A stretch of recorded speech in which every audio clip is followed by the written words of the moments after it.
Baik, pada kesempatan ini saya Putu Pranata akan menjelaskan ringkasan dari beberapa bab pada buku Introduction to Aircraft Structural Analysis, edisi ketiga dari Maxson 2018. Yang akan dibahas pada video kali ini yaitu pertama, bab 10 tentang material, yaitu akan membahas kelompok material utama pada pesawat terbang dan sifat-sifat dari material. Yang kedua yaitu bab 11, komponen struktur pesawat udara, yang akan membahas tentang beban yang diterima oleh komponen struktur pesawat, fungsi-fungsi, fabrikasi, dan desain sambungan atau pengikat komponen struktur pesawat terbang. Yang terakhir akan membahas tentang kelaikan udara, yaitu akan membahas tentang faktor keselamatan flight inflow dan penentuan faktor beban. Kita mulai dari material. Kelompok material utama pada pesawat terbang. Yang pertama yaitu paduan aluminium. Paduan aluminium dibagi menjadi 3 campuran utama. Yang pertama yaitu campuran tembaga, magnesium, mangan, silikon, dan besi. Yang kedua, campuran sebelumnya yang ditambahkan nikel dan kandungan magnesium yang lebih tinggi. Yang ketiga yaitu campuran tembaga, seng, aluminium, dan nikel. Paduan aluminium terbaru dalam industri kedirgantaraan adalah paduan aluminium litium. Paduan ini sering dicampurkan dengan tembaga dan tembaga mangan di Amerika Serikat, yang dapat menghasilkan massa yang lebih ringan dan massa pakai 5 kali lipat lebih lama. Sedangkan di Jerman dilakukan penelitian dengan menambahkan perak pada paduan seng, magnesium, tembaga dengan peningkatan kontrol teknologi casting Nyquist, sehingga paduan tersebut memiliki kekuatan yang lebih tinggi, ketahanan terhadap retak yang lebih baik, dan ketahanan terhadap korosi. Yang kedua yaitu baja. Penggunaan baja pada tahun 1930-an telah digantikan oleh paduan aluminium karena berat jenisnya yang lebih tinggi. Untuk mengatasi hal tersebut, jenis baja yang dikenal sebagai baja Maraging dikembangkan pada tahun 1961, di mana kandungan karbon pada baja dihilangkan seluruhnya, atau hanya tersisa sedikit. Yang ketiga yaitu kaca. Umumnya kaca digunakan pada windscreen dan dengan bantuan panas dapat meningkatkan modulus elastisitasnya hingga 4,5 kali. Selanjutnya yaitu plastik. Material plastik sering digunakan sebagai jendela atau bagian yang menerima beban ringan untuk menggantikan aluminium karena memiliki massa setengah yang lebih ringan. Selain itu, material plastik berguna sebagai isolator listrik dan energy absorbing. Selanjutnya yaitu paduan titanium. Persentase paduan titanium sebagai fraksi berat struktural adalah sama dengan paduan aluminium. Dengan keberatan titanium yang lebih tinggi, mengakibatkan berat pesawat akan bertambah jika digunakan secara ekstensif, ditambah dengan biaya fabrikasi primer yang tinggi, yang kira-kira 7 kali lipat dari aluminium dan baja. Namun, proses fabrikasi baru dengan pembentukan superplastik dengan ikatan difusi memungkinkan komponen besar dan kompleks dapat diproduksi, sehingga dapat mengurangi manpower dan beban kerja. Yang terakhir yaitu komposit. Material komposit terdiri dari serat yang kuat seperti kaca atau karbon yang disatukan dengan matriks plastik atau resin epoksi yang bersifat protektif secara mekanis dan kimiawi.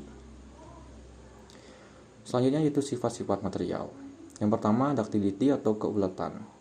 Mampu untuk menahan renggangan atau tekanan yang besar sebelum patah terjadi. Selanjutnya itu brittle atau kerapuhan. Material akan menunjukkan sedikit deformasi sebelum patah terjadi. Selanjutnya yaitu elastis. Ketika beban dihilangkan, maka deformasi yang dialami material juga hilang. Dan selanjutnya plastis, yang mana material tidak ada renggangan yang hilang hingga ketika beban dihilangkan. Selanjutnya yaitu isotropik. Sifat elastis yang sama segala arah atau homogen. Anisotropik berarti kebalikan dari isotropik, yang mana sifat elastis yang bervariasi dalam arah yang berbeda-beda. Yang terakhir yaitu ortotropik, yaitu sifat elastis dalam arah yang berbeda namun terbatas. Selanjutnya yaitu kurva stress strain. Kurva di atas merupakan kurva baja ringan. Baja ringan dapat mempertahankan keuletannya dari titik 0 sampai A sesuai dengan hukum Hooke. Di atas titik A, batas proporsionalitasnya tidak lagi sebanding dengan renggangan hingga menyebabkan deformasi permanen hingga patah. Selanjutnya, aluminium. Aluminium tidak memiliki tegangan leleh sehingga pada renggangan 0,001 atau stres 0,1% memotong kurva tegangan renggangan sehingga terjadi kerusakan saat melewati batas proporsionalitasnya. Selanjutnya, kurva pada material yang rapuh. Pada material yang rapuh memiliki nilai renggangan yang kecil sehingga patah setelah batas elastis tercapai. Karena diduga adanya retakan mikroskopis sehingga menimbulkan tegangan yang tinggi dan terkonsentrasi pada satu titik. Selanjutnya yaitu kurva pada komposit. Komposit memiliki karakteristik yang sama dengan brittle material. Oleh karena itu memiliki kurva yang hampir mirip. Selanjutnya yaitu pengujian material. Pertama, tensile dan compression test. Alat yang digunakan adalah extensometer. Material yang akan dites akan ditempatkan pada alat uji, lalu ditarik atau ditekan, umumnya menggunakan tenaga hidrolik. Kemudian dihitung persentase perbedaan diameter dan panjang material sebelum dan sesudah tes. Yang kedua yaitu bending test. Alat yang digunakan adalah dial gauge. Bending test dilakukan dengan memberikan dua beban di atas material yang akan diuji. Kemudian, bentuk lanjutan akibat beban tersebut diukur dengan menggunakan dial gauge yang ditempatkan pada bagian bawah balok. Sedangkan pada material yang mudah rapuh, bending test dilakukan dengan menempatkan satu beban di atasnya. Kemudian, dicari alternatif dengan menggunakan persamaan kekuatan lentur yang didefinisikan oleh modulus pecahnya, di mana tegangan bending maksimum berbanding lurus dengan momen lentur dan jarak lengkung maksimal, dan berbanding terbalik dengan momen inersia sepanjang garis normal, yang akan mendapat persamaan sebagai berikut. Selanjutnya yaitu shear test. Shear test dilakukan untuk menguji kekuatan geser suatu material dengan menjepitnya dengan balok, kemudian diterapkan beban sehingga patah. Kekuatan beban geser rata-rata diambil dari beban maksimum yang dibagi dengan luas penahan geser. Selanjutnya yaitu hardness test. Hardness test ini pengukurannya menggunakan indentation test. Indentation test dibagi menjadi dua yaitu static dan dinamik. Pertama, uji statik Brinell, yaitu bola baja yang sudah dikeraskan dibiarkan menekan material yang diuji dalam waktu tertentu. Beban bola dalam kilogram dibagi dengan luas lekukan bola, di mana D adalah diameter bola dan F beban dengan kilogram dan H kedalaman lengkungan, dan D merupakan diameter dari lengkungan, dan mendapatkan persamaan seperti yang tertera di atas.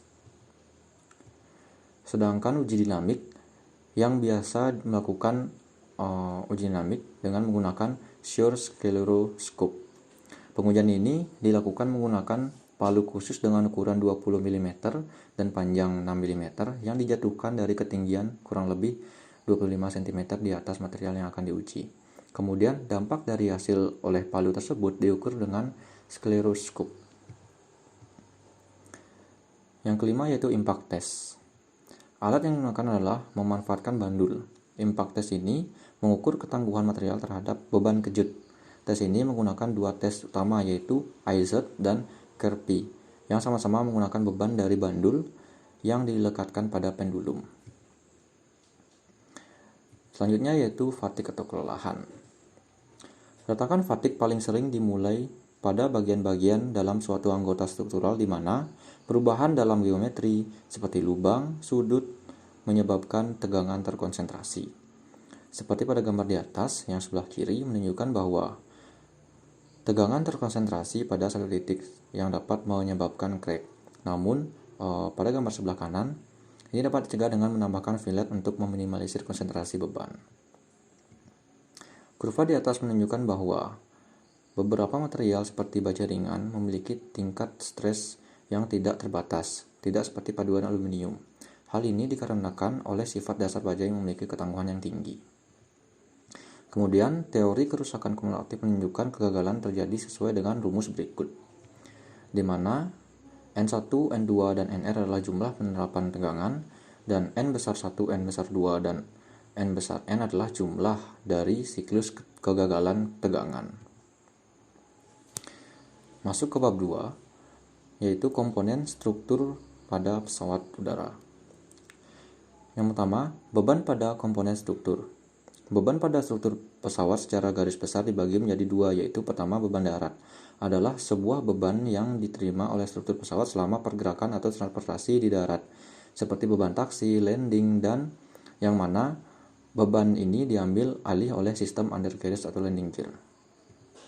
Kedua, yaitu beban udara, adalah beban yang dialami pada struktur pesawat selama penerbangan oleh manuver dan hembusan angin.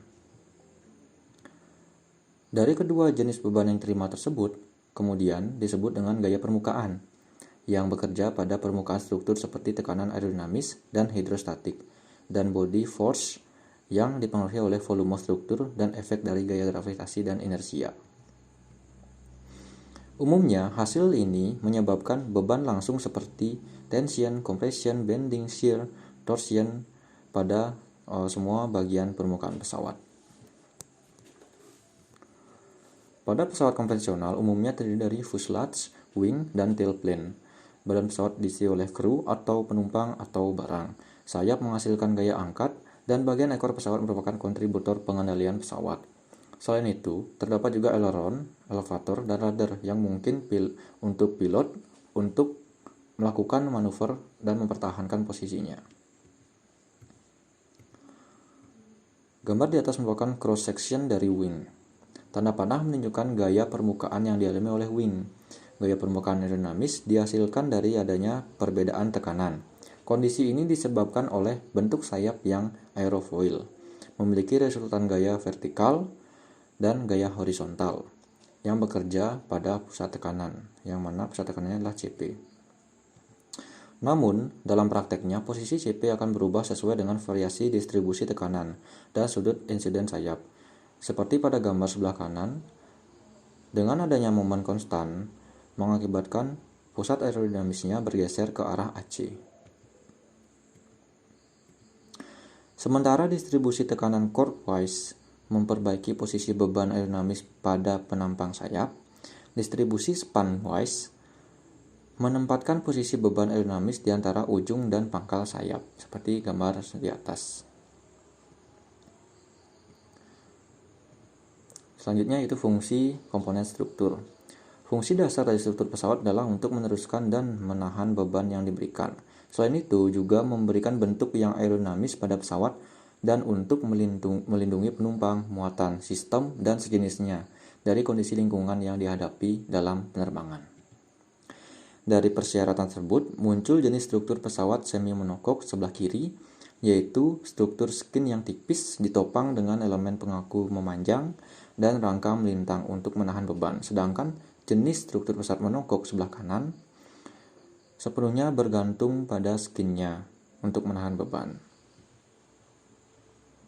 Selanjutnya yaitu fabrikasi komponen struktural. Umumnya, untuk mempermudah konstruksi pesawat terbang, pesawat dibagi menjadi beberapa sub-rakitan seperti pada gambar di samping. Kemudian, sub-rakitan tersebut direkatkan satu dengan yang lainnya menggunakan bolt, rivet, welding maupun perekat adhesif dan lain-lainnya. Gambar di samping merupakan panel sandwich dengan beberapa metode sambungan, perekatan, dan tepi panel datar. Panel sandwich adalah penggabungan bentuk light honeycomb atau inti corrugated metal yang diapit dengan dua lembaran kulit luar penahan tegangan. Panel ini merupakan alternatif konstruksi yang mampu mengembangkan tegangan tinggi, memiliki permukaan internal dan eksternal yang halus, dan membutuhkan sejumlah kecil ring atau frame pendukung serta memiliki ketahanan yang tinggi terhadap fatigue dari aliran jet. Selanjutnya yaitu desain sambungan. Yang pertama yaitu lap joint sederhana. Pada gambar samping dijelaskan bahwa plat mengalami beban tepi P per satuan lebar oleh paku keling dengan diameter D berjarak B terpisah. dan jarak dari garis paku keling ke tepi masing-masing adalah A. Memiliki 4 kemungkinan kegagalan yang harus dipertimbangkan, yaitu pertama, geser paku keling. Paku keling mungkin mengalami kegagalan karena bergeser melintasi diameter pada permukaan plat. Jika maksimum tegangan geser ditahan, maka memiliki persamaan sebagai berikut. Yang kedua yaitu tekanan bantal. Baik paku keling maupun plat mungkin gagal karena tekanan bantal. Misalkan PB adalah tekanan ini, maka memiliki persamaan sebagai berikut. Selanjutnya yaitu kegagalan plat terhadap ketegangan. Luas plat dalam ketegangan sepanjang garis paku keling berkurang karena adanya lubang paku keling. Jika tegangan ultimate pada plat adalah O ultimate, maka persamaannya sebagai berikut. Yang keempat yaitu kegagalan geser pada plat. Geser pada plat dapat terjadi pada suatu bidang mengakibatkan paku keling terseret keluar dari plat. Jika tegangan maksimum pada kegagalan material plat adalah T2, maka persamaannya sebagai berikut.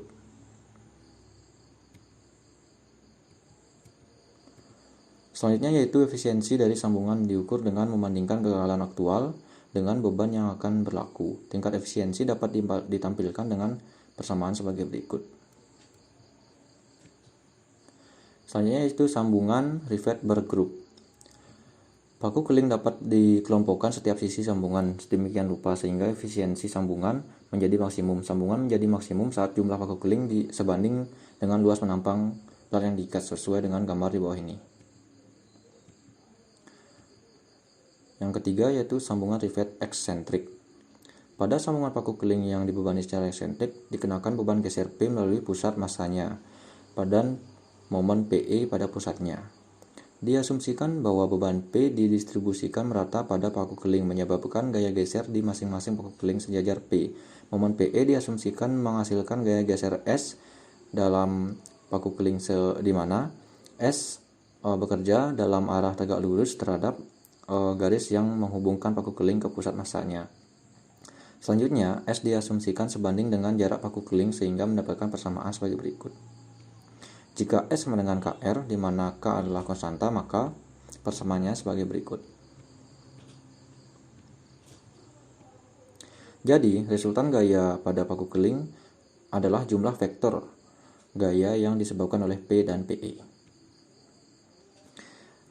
Selanjutnya, bab kelaikan udara. Faktor keselamatan atau flight pada flight envelope. Manajemen berat dalam desain pesawat sangatlah penting. Peningkatan berat pesawat membutuhkan struktur yang lebih kuat untuk menopangnya. Jika massa struktur terlalu besar, maka payload akan berkurang, yang mana akan mempengaruhi efisiensi dari pesawat.